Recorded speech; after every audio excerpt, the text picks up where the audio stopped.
Bonjour.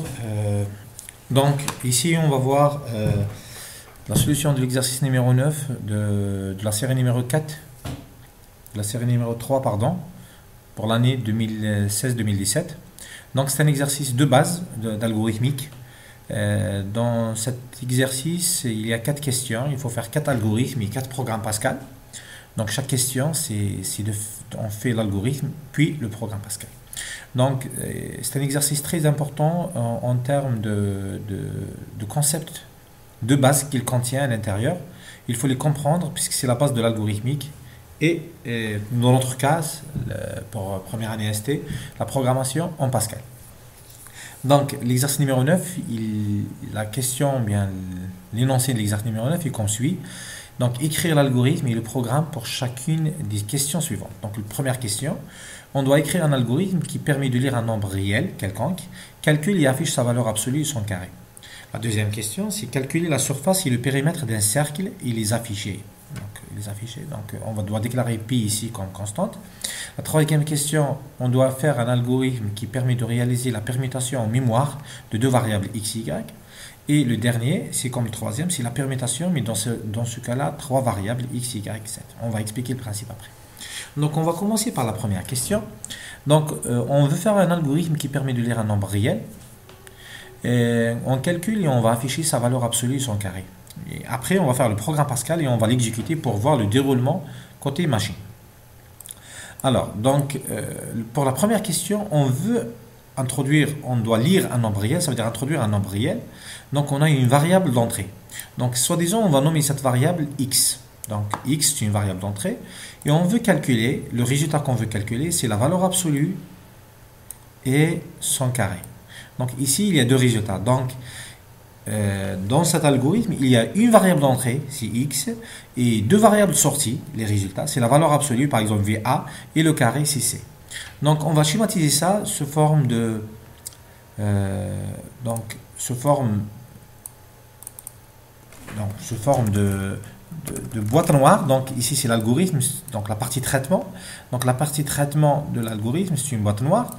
Ici, il y a les variables d'entrée. Donc, dans ce cas-là, il y a une seule variable d'entrée, donc qui est nommée x. Voilà, une variable d'entrée x. D'accord. Donc, et une autre variable d'entrée. Et pardon, il y a les variables de sortie. On va faire les variables de sortie. Il y a une seule variable d'entrée, pardon. Voilà. Et des variables sorties, c'est les résultats. Donc il y a deux variables sorties, c'est deux résultats qu'on veut calculer. Le premier, c'est la valeur absolue, on va nommer A pour la valeur absolue.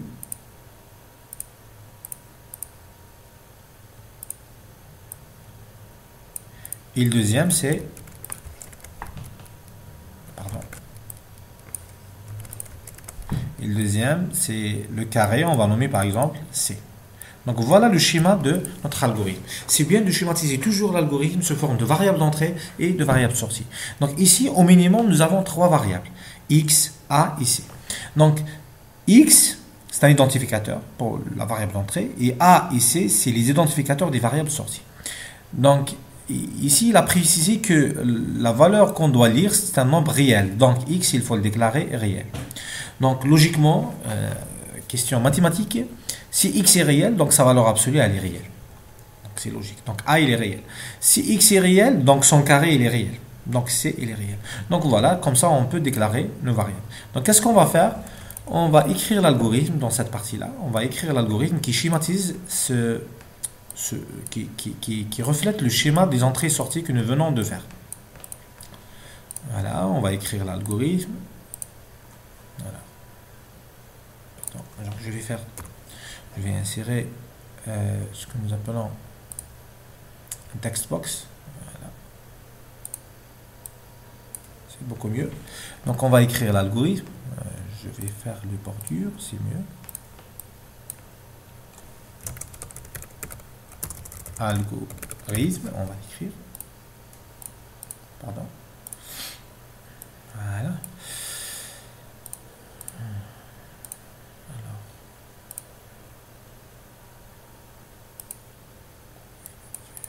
c'est pas méchant. On écrit algorithme, donc XO9, c'est XO9, tiré 8, 1, c'est pour dire la première question. Donc ça, c'est l'algorithme.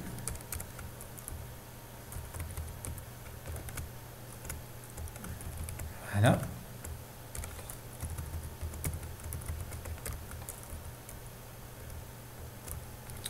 Les variables. Nous avons comme variable la variable x, la variable a et la variable c, c'est des réels. Début, l'algorithme et après la fin. Donc ça, c'est la structure où nous avons fait uniquement la partie déclaration. Dans ce cas-là, je vais souligner ça.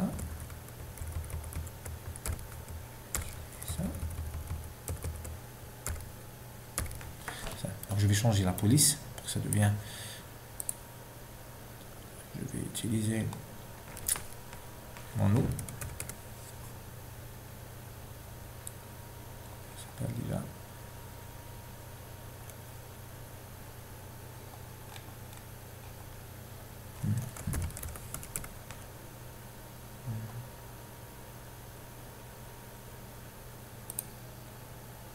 Voilà, ça c'est beaucoup mieux. Un peu plus clair. En bold, voilà. Comme ça c'est beaucoup mieux. Voilà. Alors, donc c'est très bien. Nous avons fait les déclarations. Maintenant, on va refléter la partie, les entrées. Donc toujours les entrées, ça devient des lire. Donc ici, cette partie-là, elle doit devenir, cette partie-là, elle devient, en algorithmique, ça devient l'instruction, lire. Voilà. Donc ici, je vais écrire. Ici, ça devient lire x. Toujours. Et les sorties, ça devient l'instruction écrire. Donc je peux, ça devient l'instruction écrire. Donc ici, on doit afficher écrire A ici. Voilà. Je vais augmenter, je vais allonger un peu cette zone de texte. Voilà. C'est très bien. Donc ici, on va refléter tout d'abord ça. Donc on doit venir ici. Donc ici, c'est lire x. Donc c'est une variable d'entrée. Et à la fin de l'algorithme, on doit afficher, pardon, écrire A ici. C'est les variables de sortie. Voilà.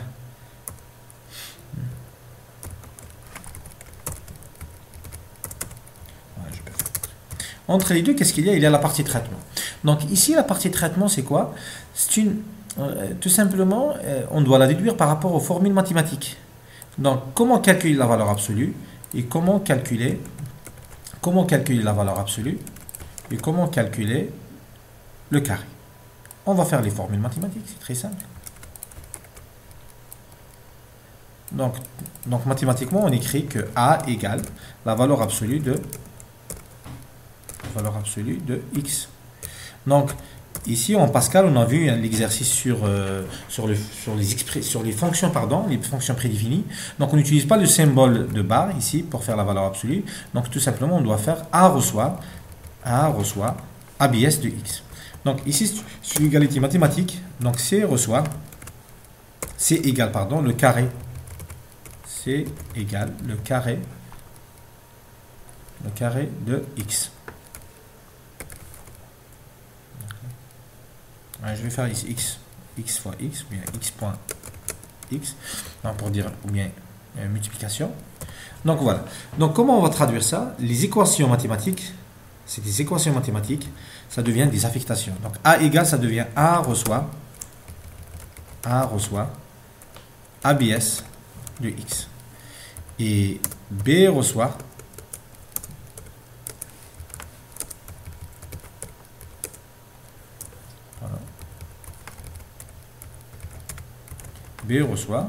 SQR de x ou bien x fois x. Donc voilà l'algorithme. Donc il est très très simple. Donc ça c'est l'algorithme qui nous permet de répondre à la première question. Donc la première question, on doit écrire un algorithme qui permet de lire un nombre réel, ici c'est x, calculer sa valeur absolue, calculer et afficher sa valeur absolue son carré. Pardon, ici c'est le carré, pardon, je m'excuse. Donc voilà. Alors, donc je vais définir. Voilà. C'est beaucoup mieux. Comme ça, c'est beaucoup mieux. Maintenant, on va faire le programme Pascal. Donc, on va directement écrire le programme Pascal en utilisant le Borland Pascal. On va créer un nouveau fichier. Je vais supprimer son contenu. Donc attention, et en Pascal,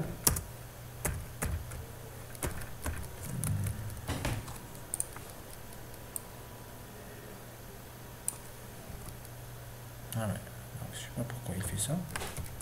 Il fait insertion. Je vais faire environnement, éditeur. Je pense persistent block, override block. Voilà. Comme ça, c'est mieux. Oui. Non, il a fallu pour supprimer. D'accord. Alors, qu'est-ce qu'on va faire? On va traduire l'algorithme en programme Pascal. Attention à la numérotation de la ligne, etc. Donc, on est à la ligne 1. Donc, comme ça, la ligne ici. Ici, la ligne 1, la colonne 1. Donc, je vais écrire programme exo 9-8.1, point virgule. Je peux sauvegarder, malgré que je n'ai pas terminé. Je vais faire save. Donc, je vais le mettre dans ce dossier-là et je vais nommer l'exercice exo 9-8.1. Entrée. Donc, automatiquement, on aura le nom du fichier ici. Voilà, le nom du fichier ici, exo9.1.pass. Donc, ici, uses win crt begin and point virgule. Ça, c'est la structure minimale. Donc, je peux compiler le programme avec la touche F9, build. Donc, il n'y a aucun problème. Imaginons que je vais oublier ce point. Donc, si je compile, on aura une erreur. Donc, l'erreur ici, unexpected end of file. Donc, la fin du fichier ou bien la fin du programme inattendu. Donc, je vais faire ça. Donc, c'est pas ça qu'il attend. Donc, il doit attendre. Maintenant, c'est quoi? Maintenant, je vais faire la partie déclaration. var. Je décale un peu, je vais écrire mes variables A, X, C. Donc on traduit les choses en Pascal, on écrit les choses correctement. Je peux compiler aussi, toujours il n'y a pas d'erreur, c'est très bien. Maintenant je vais faire read X, introduire la valeur du X. Donc A reçoit ABS du X, point virgule, C reçoit. Donc les espaces que je viens de faire ne sont pas obligatoires, mais ça permet de clarifier le programme pour l'être humain. Et à la fin on écrit write, donc A ici. Donc on va voir, le programme il est correct je suppose, voilà, donc on peut l'exécuter, je vais sauvegarder avant d'exécuter, save. Maintenant je peux exécuter run ou bien CTRL F9, je vais faire CTRL F9. Voilà, maintenant je peux donner la valeur, par exemple je donne -5, vous remarquez qu'est-ce qu'il affiche? Donc il affiche 5.000e.00 plus 00, 2.5 e plus 1. Donc ça c'est l'écriture scientifique des nombres réels. Donc ça s'appelle la virgule flottante. Donc pour éviter ça, donc on peut ajouter le formatage des nombres réels, par exemple ici.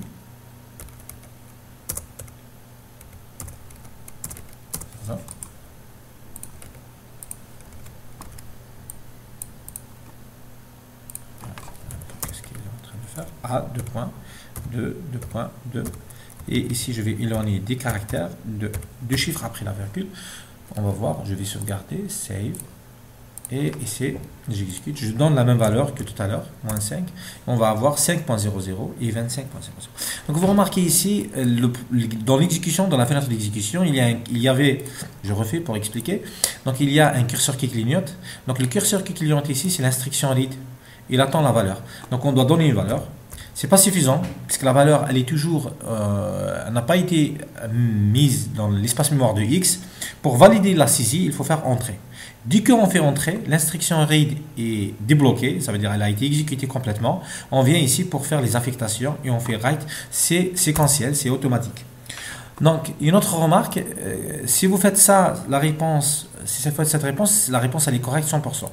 Mais en termes d'ergonomie, pour l'être humain, on peut ajouter des messages. Souvent, on a l'habitude de faire un message avant chaque read pour expliquer le principe. Par exemple, ici, on va faire donner la valeur de X. Alors, donner une valeur réelle. Donner la valeur de X. Si vous voulez. Donner une valeur réelle. On va donner plus de détails ici. Une valeur réelle X. Voilà. Et une autre remarque, on peut faire le write comme suit. Un message qui précède le A. Donc, la valeur absolue de X est, on fait le A. Donc, ça, c'est le premier message. On va faire ici point virgule, comme ça. Le deuxième message, donc ici on fait write-ln pour sauter la ligne. Et l'autre write, ou bien write-ln si vous voulez. Le carré de x, et voilà. Et on fait virgule ici. Je compile, c'est très bien, il n'y a pas d'erreur. Vous remarquez ici, ça devient plus clair. Donc voilà, il y a un message, donner une valeur réelle x. On va donner par exemple moins 6. Donc la valeur absolue de x c'est 6.00 et le carré de x est 36.00. Donc ici cet espace là, il est dû à ce 10 là. Donc on peut faire 2. Pardon, 2. Je vais sauvegarder. Je réexécute. Voilà. On donne la valeur moins 8 par exemple. Et on va avoir ça, 8 et 64. Donc c'est très bien. Donc ça c'est pour la première question. On va répondre à la deuxième question. Calculer la surface et le périmètre d'un cercle et les afficher. Donc le même principe que tout à l'heure. Donc on doit comprendre mathématiquement comment calculer la surface et le périmètre d'un cercle. Donc si je fais les équations de surface et périmètre, donc la surface c'est combien? La surface c'est pi fois r carré, donc fois r. Donc, voilà. Et le périmètre c'est 2pr. Le périmètre c'est 2 étoile pi étoile r, voilà, multiplié par r. Donc ici on remarque que s dépend de r et p dépend de r. Logiquement, pour calculer la surface, la superficie et le périmètre d'un cercle, on doit donner la valeur de r. Donc ça devient lire r. Et à la fin on affiche les résultats. Les résultats c'est quoi? C'est le périmètre et la superficie. Voilà, donc ici ça devient lire r, ici ça devient écrire p et s. Voilà. Donc l'exo, ça devient l'algorithme XO 9.2. On va juste modifier les déclarations et les instructions à faire. Ici, on déclare nos variables. Alors, nous avons R, nous avons P et nous avons S. Voilà. Donc lire R, on donne le rayon du cercle. On calcule le périmètre P égale 2 étoiles pi 3.14 pour étoile R. Et ici, 3.14 fois R fois R. Alors, ici, on affiche le périmètre. Ici, c'est la superficie, pardon. Voilà, S. Et ici, on affiche le S. C'est très bien. Alors, on va traduire ça en Pascal. Enfin, une petite remarque. Ici, il dit, il ne faut pas utiliser la valeur 3.14 directement. Il faut la déclarer, pardon. Il faut la déclarer comme étant une constante. Donc ici, il y a un détail qu'il faut réaliser, c'est qu'on doit déclarer ici une constante. Donc les constantes que nous avons, donc nous avons une seule constante, c'est pi qui est égal à 3.14. Voilà. Dans ce cas-là, on va faire ici pi. Voilà, c'est beaucoup mieux. Donc on traduit ça en Pascal. Donc l'algorithme x9.2. Donc on vient ici, on renomme le programme. Ça sera mieux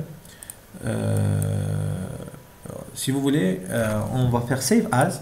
On va resauvegarder le même programme, mais cette fois-ci c'est 9.2. Donc voilà. Donc je peux fermer, je peux faire ouvrir, open. Je vais mettre dans et je vais trouver 9.1 et 9.2.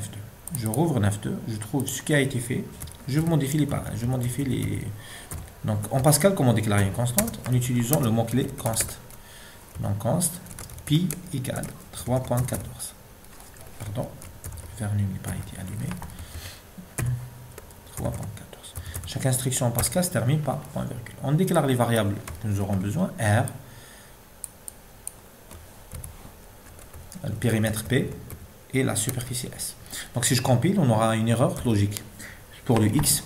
Donc l'erreur ici, c'est unknown, ici unknown identifier. Si vous avez unknown identifier, ça veut dire qu'il y a un identificateur utilisé dans la partie instruction qui n'a pas été déclaré dans la partie déclaration.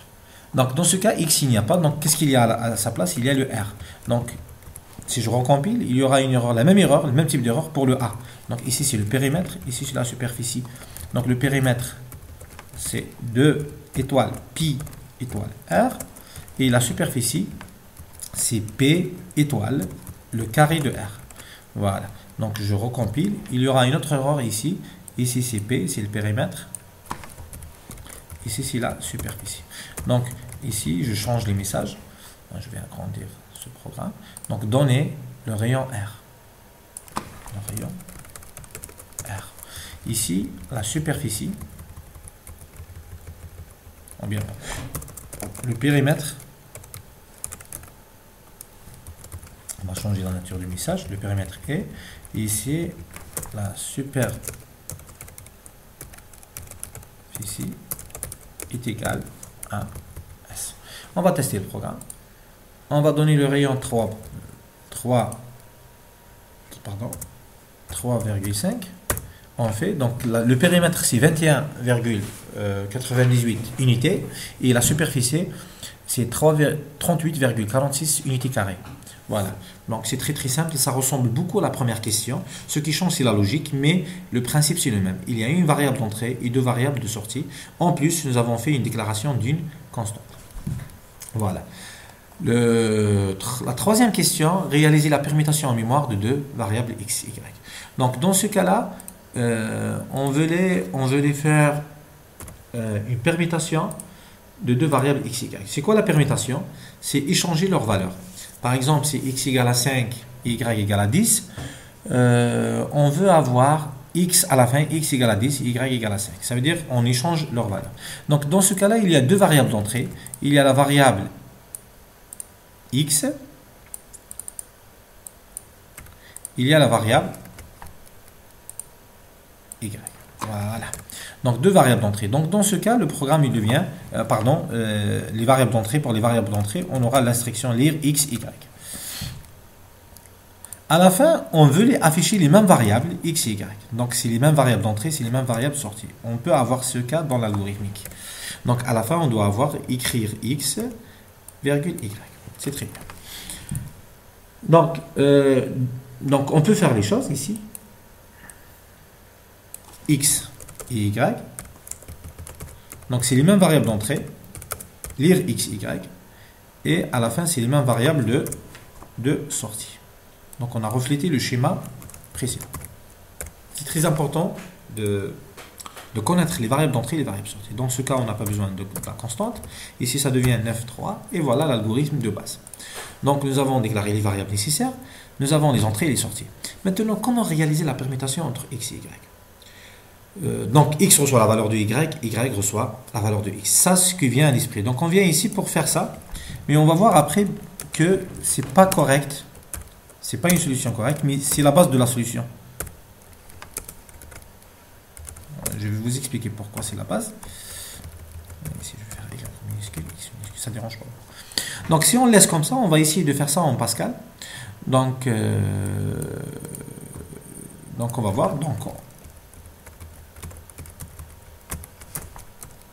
donner la valeur de x et y.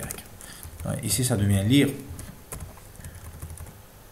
Donc, je vais faire save as tout d'abord pour ne pas écraser. Je vais supprimer les constantes. Je vais faire 3 ici. Pardon.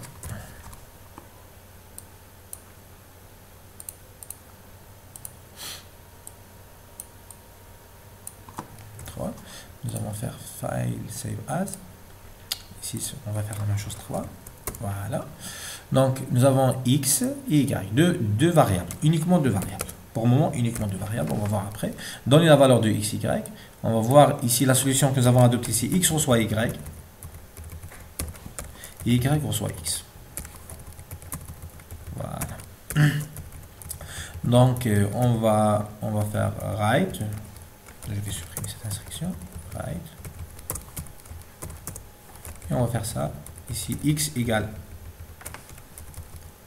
x, x, on va faire 2, 2, un autre message, et y égale, virgule, y de 2.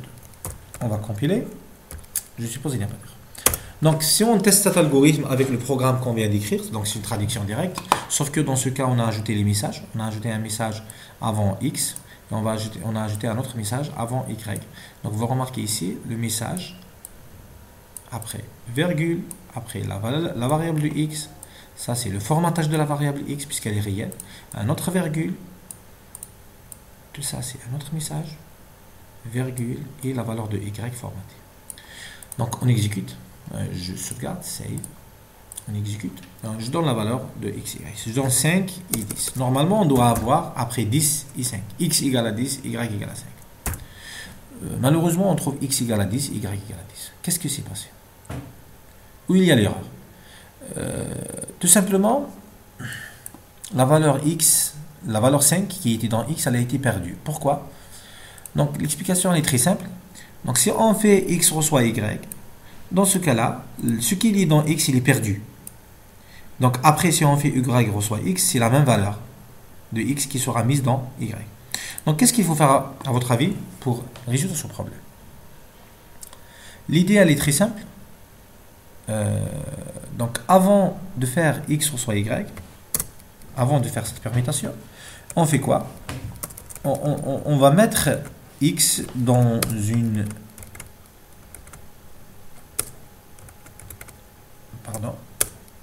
variable t.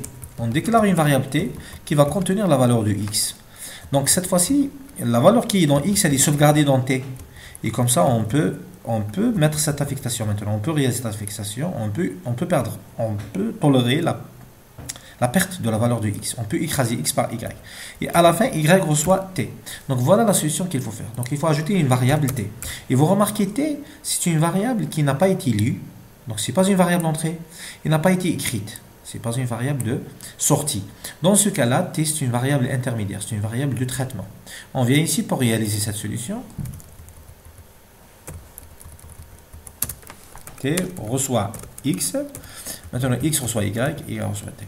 Donc, je suppose ici, si je compile, il y a une erreur. On a oublié de déclarer t. C'est très bien. Un noun identifier. Donc, on vient tout d'abord ici pour ajouter la variable t. C'est très bien. Je compile, il n'y a pas de... Maintenant, j'exécute. Je vais donner le même scénario que tout à l'heure. 5 pour x, espace 10 pour y. Maintenant, il va afficher x égale à 10, y égale à 5. On fait un autre test. On va donner par exemple 20 et moins 155. On aura x égale moins 155, y égale 20. Donc, j'espère bien que vous avez compris le principe de permutation et le principe de espace mémoire. Chaque variable, c'est un espace mémoire. Et un espace mémoire ne peut pas contenir deux valeurs en même temps. Il contient une seule valeur qu'on peut modifier. Une seule valeur à n'importe quel instant. La dernière question, ça ressemble beaucoup à la troisième. Il nous demande de réaliser la permutation entre x, y et z. Cette fois-ci, c'est trois variables. Ça veut dire qu'il y a trois variables d'entrée. Dans ce cas-là, on ajoute une troisième variable d'entrée. Voilà, on va l'ajouter. Voilà. Donc, dans ce cas, on va mettre ici z. Donc, les mêmes variables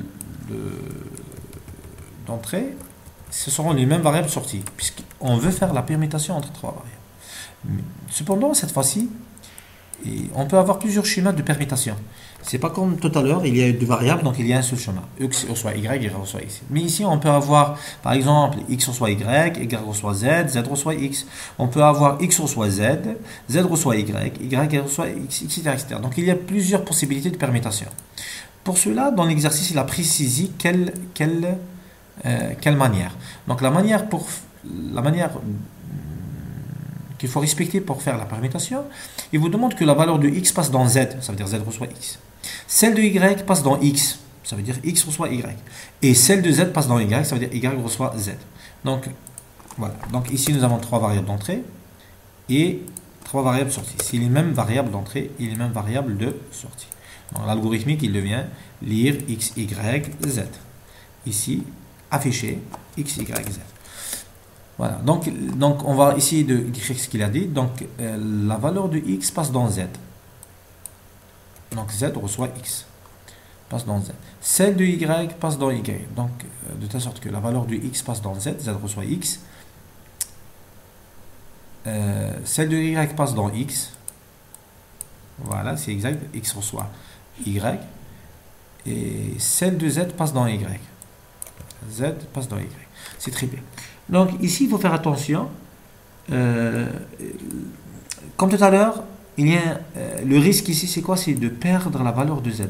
Donc si on laisse comme ça, on va perdre la valeur de Z. Donc, je déclare 7. Donc qu'est-ce qu'il faut faire? Tout simplement, l'idée, elle est très claire, c'est d'ajouter une autre variable, T, d'accord, intermédiaire T. Qu'est-ce qu'elle va faire cette variable? Tout simplement, elle va recevoir la valeur de Z avant qu'il soit écrasé. Donc T reçoit Z.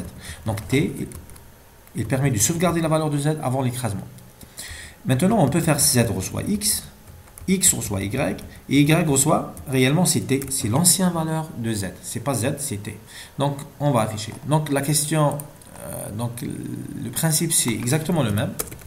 Donc, on a généralisé la permutation de deux variables sur trois variables. Donc, ici, donner la valeur de X, virgule, Y et Z. Maintenant, on va afficher X, on va afficher Y, et on va afficher Z. Donc, on va faire Edit, Copy, et on va faire Paste. Voilà. Maintenant, je peux faire ici, et Z égale Z. Voilà. C'est très bien. Donc, je peux agrandir un peu pour voir bien. Voilà. Donc, ici, T reçoit Z. Donc, je vais ajouter une instruction. Copie la même chose. Je vais coller, paste. Donc, T reçoit Z. Donc, Z, je peux l'écraser maintenant avec X. X reçoit Y. Y reçoit T. Voilà. On a répondu à la question. On va essayer de tester. Donc, je vais donner 10, 20 et 50. Normalement, ça doit devenir 20, 50 et 10. Donc, 20, 50 et 10. C'est très bien. X, 20, Y, 50 et Z, 10. Donc, voilà. Donc, j'espère bien que vous avez compris le principe. C'est très important de comprendre ces principes de base. Il faut tout d'abord schématiser l'algorithme sous forme d'une boîte. Faire les entrées pour cette boîte, c'est les variables d'entrée, et les sorties, c'est les variables sorties. Donc, j'espère bien que vous avez compris. Il faut pratiquer ces exercices, cet exercice pour comprendre. Donc, ici, dans cet exercice, pour les 4 questions, nous avons utilisé 3 types d'instructions. Nous avons utilisé l'instruction de lecture pour les entrées, l'instruction écrire, l'écriture pour les sorties, et nous avons utilisé l'affectation pour les calculs, ou bien les transformations, trouver les résultats, les sorties par rapport aux entrées. Donc, à la prochaine vidéo pour des exercices supplémentaires et d'explications supplémentaires.